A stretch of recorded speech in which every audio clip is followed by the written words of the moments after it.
Hello Philippines and hello world! Nandito na naman si CJAY'S Home. Ang lulutuin natin ngayon ay ang native chicken soup o tinulang manok.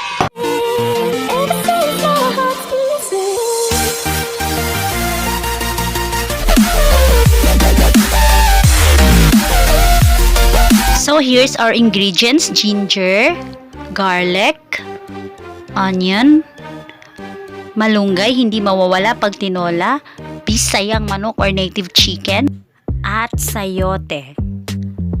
Ang bango-bango ng bawang. Sobrang bango ng bawang pag ginigisa talaga siya. Lagyan natin ng onion at saka ginger kasi ang ginger, guys, nagbibigay siya ng spicy aroma at mas lalong sasarap ang ating soup. Pag tinolang manok ang pag-uusapan, masarap talaga ang native chicken. Lagyan natin ng maraming tubig para mas marami ang sabaw. Kasi sabaw pa lang, ulam na siya, guys. Ayan, nag-iingay na ang aso. Gusto na niyang kumain. So, takpan muna natin siya, guys, para mas madali siyang maluto. Charan! Okay na siya. Ilagay na natin ang ating sayote.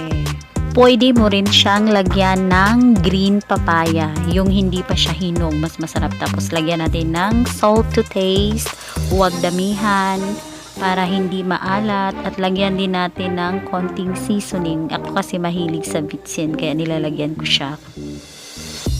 Takpan natin ulit para maluto ang sayote, at saka pagluto na siya, ilalagay na natin ang ating malunggay leaves. Mas masarap kasi pag may malunggay, di ba?